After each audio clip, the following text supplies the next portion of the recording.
Bonjour à tous, j'espère que vous allez bien. Alors aujourd'hui, dans cette petite vidéo, nous allons parler, comment dirais-je, du passage de Marine Le Pen sur LCI. C'était jeudi ou vendredi. Voilà, elle était face à Darius Rochebrun principalement sur le plateau. Et elle a dit des choses qui, depuis, ont, comment dire, créé, on va dire, un petit séisme dans la sphère patriote, puisqu'elle a confirmé certaines choses que nous savions déjà depuis quelque temps, mais elle a été même encore plus loin. Alors écoutez, je vous propose avec moi d'écouter ces quelques extraits, et puis, écoutez, on va essayer de commenter un peu cela, on va essayer de comprendre du moins. Alors, on va commencer avec, voilà, incroyable, Marine Le Pen se dit plus proche économiquement d'Olivier Faure que de Bruno Retailleau. Logique puisque le RN a toujours eu un programme économique socialiste.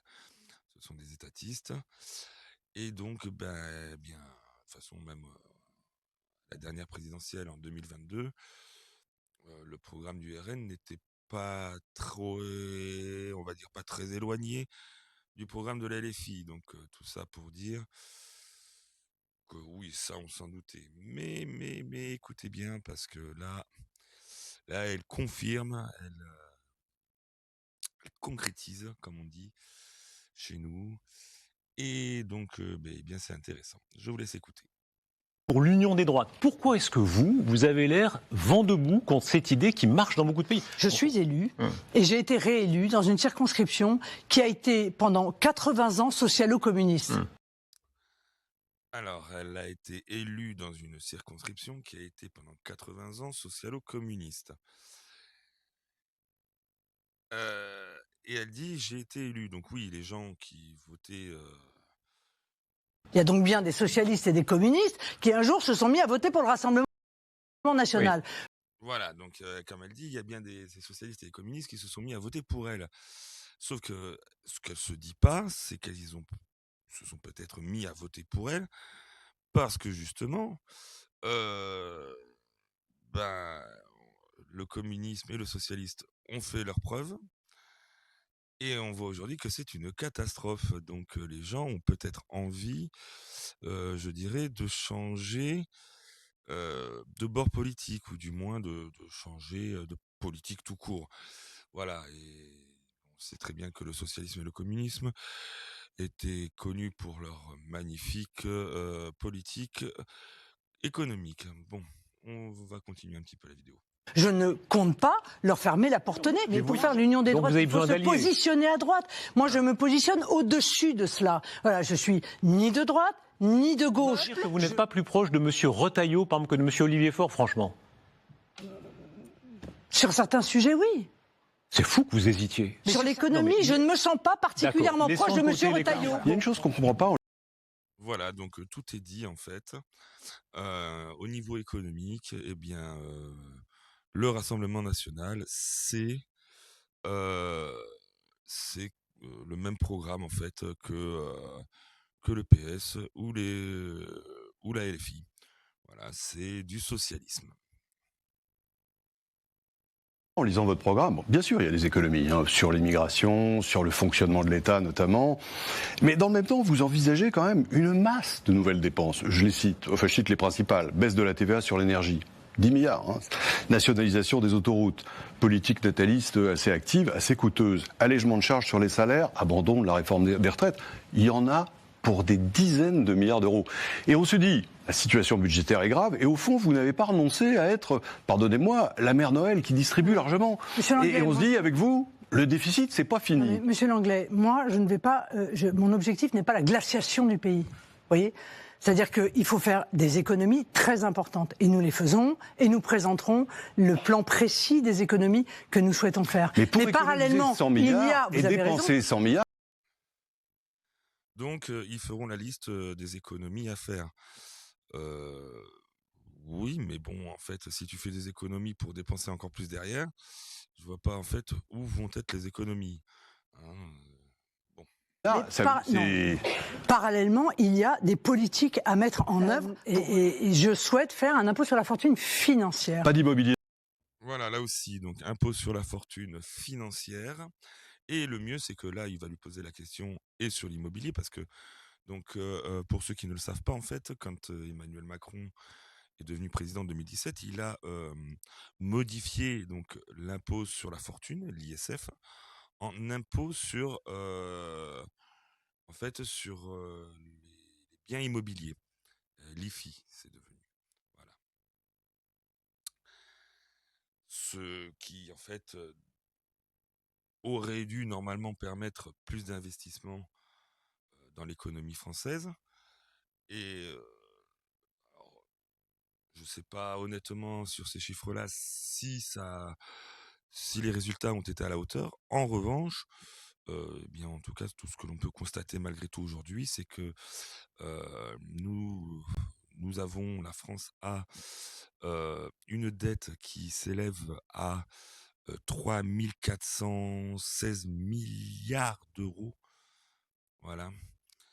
Et que quand Nicolas Sarkozy est arrivé, la dette était de à peu près 2000 milliards d'euros. Ce qui fait quand même une sacrée augmentation au passage. Donc voilà, donc c'est des impôts, toujours des impôts, des taxes, des taxes, des taxes, des taxes, des taxes. Et il n'y a que ça. Voilà. Bon, on va continuer un peu. Dedans. Si, de l'immobilier, mais pas la résidence principale et ni ou la résidence unique. Oui ou non. Ce Oui que ou je non. veux dire à ceux qui ont la chance ou qui auront la Donc voilà, en fait, là, ce que Marine Le Pen est en train de faire, eh bien malheureusement, c'est du en même temps. C'est du oui, mais non, mais pas tout à fait, mais on verra, on, a, on ajustera. Ce que Madame Le Pen n'a pas. Pourtant, elle a dénoncé, donc je pense qu'elle a dû le comprendre. Mais là, en fait, je crois qu'elle ne comprend pas qu'elle est en train de faire du Macron, en fait, sur ce niveau-là. C'est du oui, mais non. Voilà, c'est du oui et non en même temps. C'est du en même temps. C'est la marque de fabrique du macronisme. Donc, oui, quand j'entends ça, je suis moyennement rassuré et très peiné, surtout. chance demain de payer l'impôt sur la fortune financière. C'est que j'ai des politiques à mettre en œuvre. Donc dire il faut moins de fonctionnaires par principe, ça me paraît absurde maintenant. Dans toutes les entreprises du monde, quand il s'agit de... Alors là, l'histoire des fonctionnaires, on a beaucoup, beaucoup, beaucoup, beaucoup, beaucoup de témoignages de fonctionnaires, justement, qui se plaignent qu'il y a trop de fonctionnaires, ou tout du moins trop de fonctionnaires qui sont mal utilisés.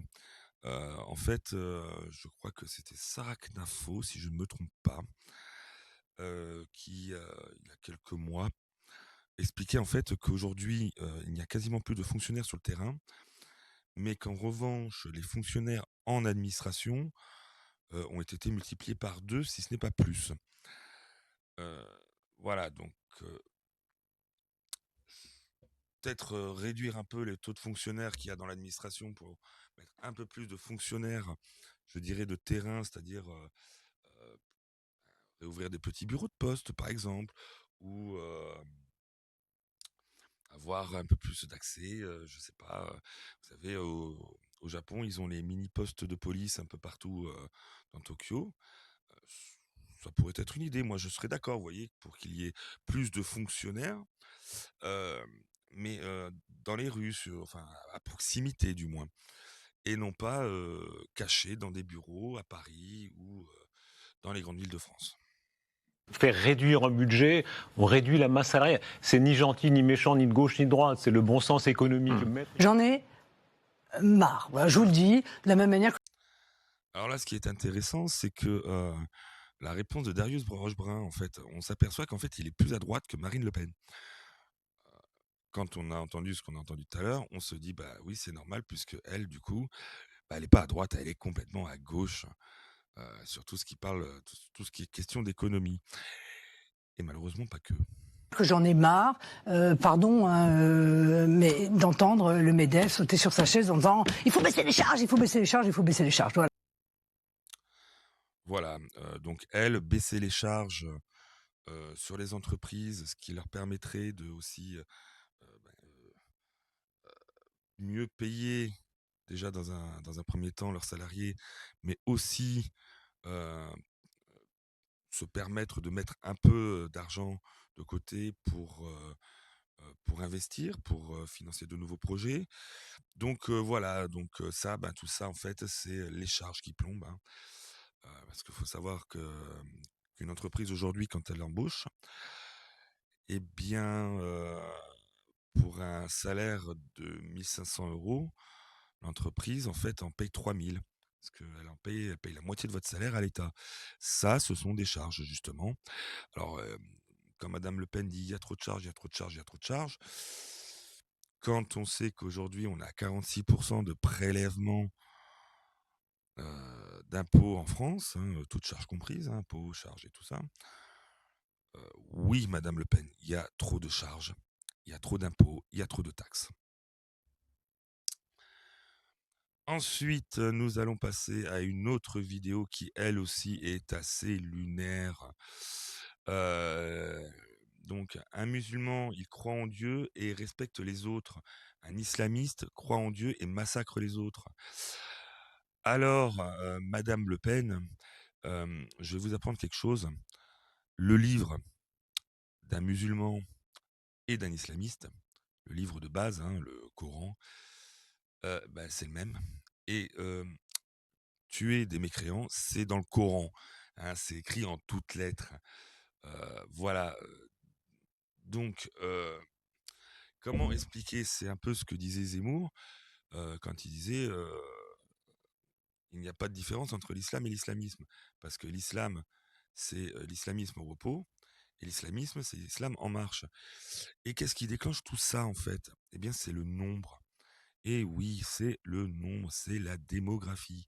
Parce que quand vous avez quelques individus dans, dans votre ville ou votre village, quelques individus, vous, disons que étant en minorité, ils seront obligés de s'adapter. Voilà. Mais quand par contre ils deviennent majoritaires, c'est plus à eux de s'adapter, hein, c'est à vous de vous adapter à eux. Et qu'est-ce qui est en train d'arriver en France? Eh bien la charia. Voilà. Donc on va écouter un peu aussi ce petit passage lunaire. Et puis ensuite on continuera sur certaines petites choses. J'aimerais vous poser une question ultra délicate et je pèse vraiment chaque mot parce que c'est pas une question piège, c'est vraiment j'observe les réseaux sociaux et je vois le nombre dans les milieux nationalistes, dans vos partisans, qui publient des images pour montrer l'évolution physique de la population. Et elle existe, faut pas le nier. Ils montrent des images de Paris en 1950 ou de Londres en 1950 où on a une population presque totalement blanche. Et à côté, la population de 2025 où c'est vrai, elle est plus métissée. Et ils disent bien, c'est pas qu'on est raciste, c'est que la couleur de peau traduit aussi l'ancienneté de l'origine, donc un brassage plus grand. Est-ce que vous partagez ça quand vous voyez ces images, ou bien est-ce que vous dites c'est le cours normal des choses? Non, mais d'abord, c'est pas vrai pour Mayotte, c'est pas vrai pour l'ensemble de nos Ça se voit sur bien sûr, vous avez raison, mais ça se voit sur les photos de classe, madame. Non, mais d'accord. Vous avez raison. Non, mais j'y tiens parce que si vous voulez, moi, j'ai pas une vision racialiste en réalité des problématiques. Je vous accusais pas ça du tout, bon, mais la réponse à ça, est-ce que vous partagez leurs sentiments? Ils ont ce sentiment. Je vais même vous dire, c'est vrai pour ceux qui ont acquis la nationalité française, qui la méritaient, qui sont aujourd'hui français et qui n'ont absolument aucune raison de traiter différemment. Ce qui est sûr, c'est que le nombre...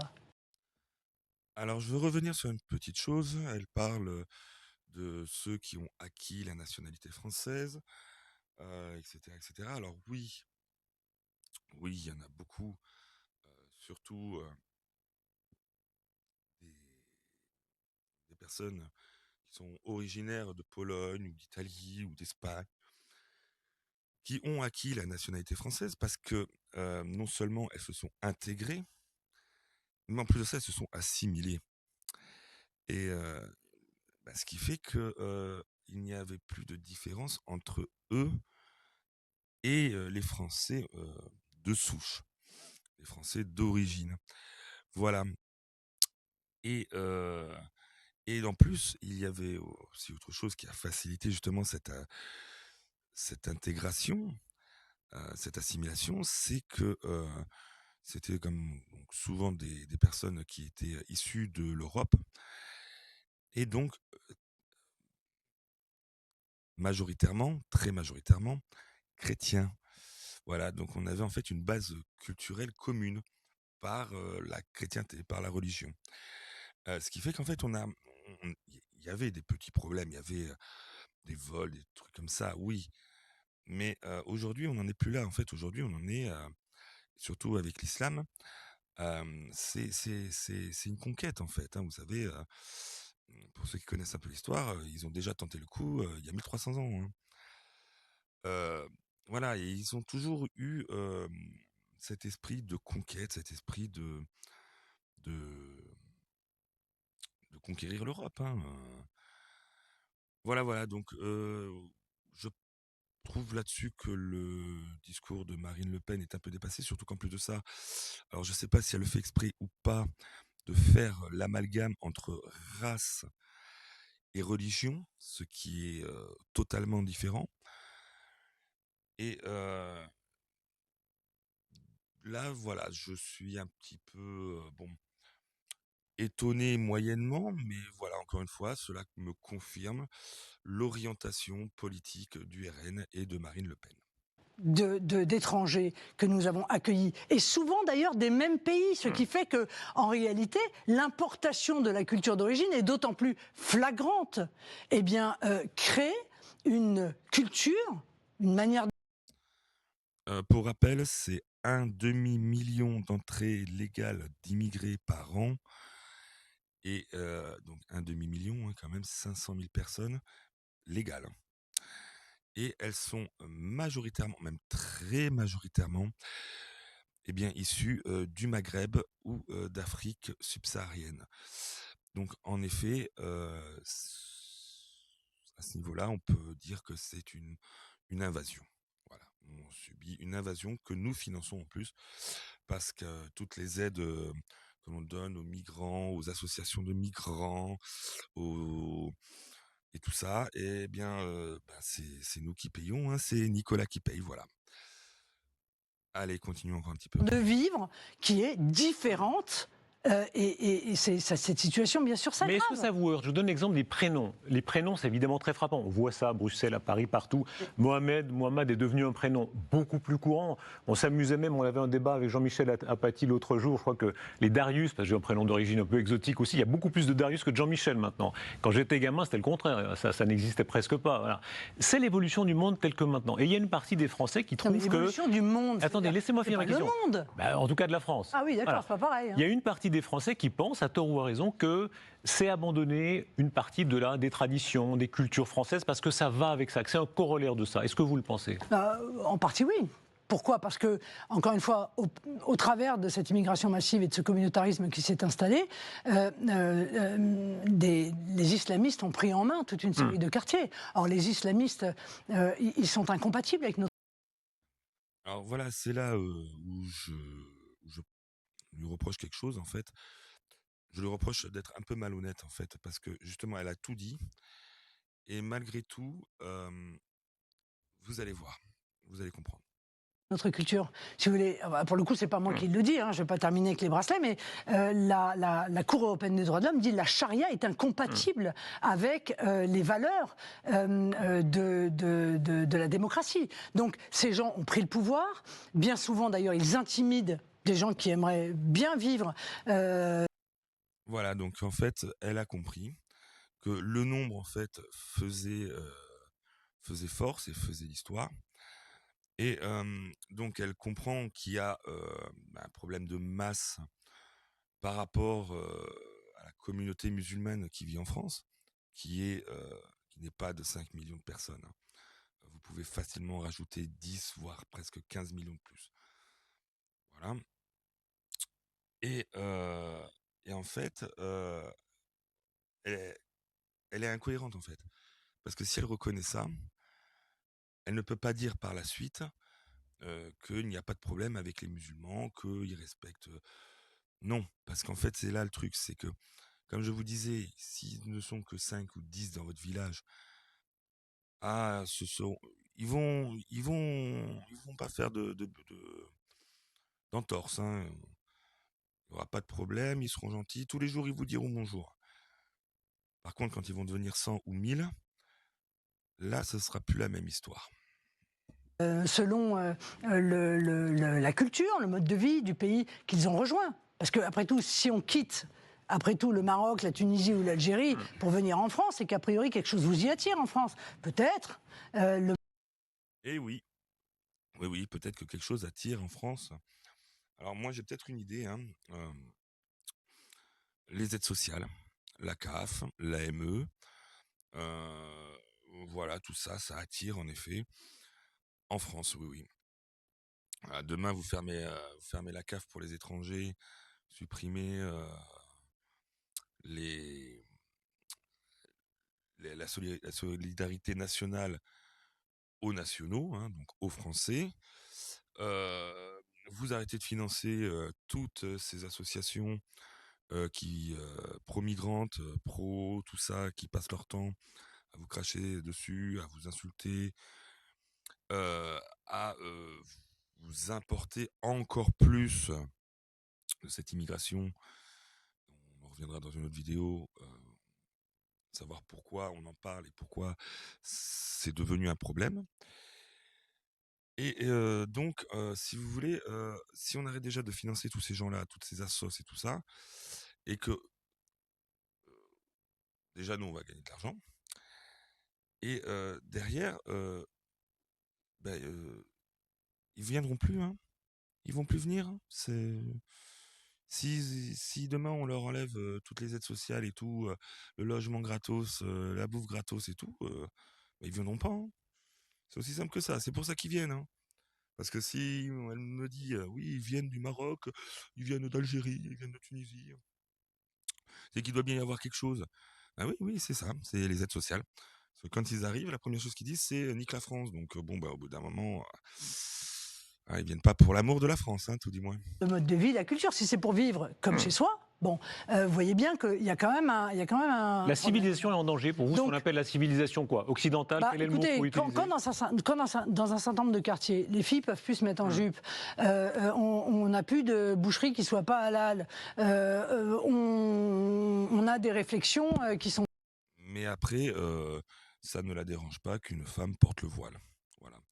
C'est pour ça qu'il y a de plus en plus de femmes voilées en France. Aussi, c'est toute une logique, hein, c'est toute une logique. En fait, aux femmes et jeunes filles, elles n'ont pas le droit de travailler, on les voile de pied en cap et j'en passe et des meilleurs. Ah oui, ça n'a rien à voir, objectivement, avec la culture française. Mais moi, encore une fois, je n'ai pas de mépris. Je veux dire, ça ne me dérange absolument pas en Algérie, en Afghanistan, ça ne me dérange pas du tout et je n'ai pas du tout un sentiment de mépris à cet égard. Mais juste, ça n'est pas la culture française. Et quand on voit que des élus comme LFI vont jusqu'à culpabiliser les Français de vouloir défendre leur propre culture, j'ai vu là qu'ils ont fait, écoutez bien, hein, supprimer une fête du cochon. Alors, avant d'attaquer la fête du cochon, LFI qui méprise le peuple français, ok. Je vais vous montrer aussi une petite vidéo. Donc là, voyez-vous, c'était à Fréjus, c'était le 6 juin. Le 6 juin cette année. Voilà. Donc le stade municipal de Fréjus, dont le maire David Racheline, qui est un maire RN, a prêté le stade aux musulmans de sa ville pour fêter l'Aïd. Ça, pour moi, c'est une trahison. Vu que c'est pas français, c'est pas la culture française. On a qui? On a aussi Guillaume Bigot, député RN aussi, qui avait souhaité, pareil le 30 mars, un Aïd Moubarak, voilà, un député RN du territoire de Belfort. Voilà, donc en effet, oui, bon. Vous ferez votre propre idée, j'en suis certain. Donc revenons à cette fête du cochon, hein. Ah oui, parce qu'aujourd'hui, manger du cochon, c'est raciste. Non mais pardon, mais moi je suis bretonne, hein. Les fêtes du cochon, il y en a partout. Voilà, désolé, navré, hein, mais si ça dérange les gens de LFI, mais pourquoi le font-ils? Ils le font pour des raisons purement électoralistes. C'est-à-dire qu'ils sont prêts à sacrifier ce qui représente une tradition française qui ne fait de mal à personne et qui n'a pas été, pardon, conçue pour ennuyer les musulmans. Hein. Non, non, pas du tout. Ça existe depuis toujours. Eh bien, ils sont prêts à demander aux Français à renoncer. Mais je terminerai pas mon propos en vous disant que le musulman, c'est celui qui croit en Dieu et qui respecte les autres. L'islamiste, c'est celui qui croit en Dieu et qui massacre les autres. Il est là le problème. Il est là le problème, Marine. Non, le bon musulman, comme tu dis, c'est celui qui va massacrer ceux qui ne sont pas musulmans. Voilà, pour un musulman, pour l'islam, pour le bon musulman, c'est celui qui va au djihad. C'est pas celui qui fait copain-copain avec les autres. Donc, et comme je le dis et je le répète, le livre à la base pour le musulman et pour les musulmans et les islamistes, c'est le même. Et c'est dans ce livre qu'est marqué que il faut tuer des mécréants, qu'il faut violer les femmes, qu'on peut violer des femmes si elles sont pas musulmanes. Enfin bon, et plein d'autres horreurs.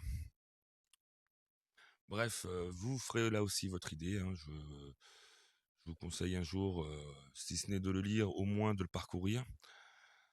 Voilà, voilà, voilà. Bon, écoutez, je vais m'arrêter là pour cette vidéo. Donc, Marine Le Pen, eh bien, que dire? Comme je l'ai dit au début, elle a confirmé ce que nous savions déjà. Et, honnêtement, plus ça va, plus je me demande si on peut encore la qualifier ou on peut encore la placer dans le camp patriote. Parce que moi, à l'heure actuelle, je la placerai au centre-gauche, mou, dans l'échiquier politique. Voilà. Bien, écoutez, j'espère que vous aurez apprécié cette vidéo. Je vous souhaite une bonne continuation et je vous dis à la prochaine.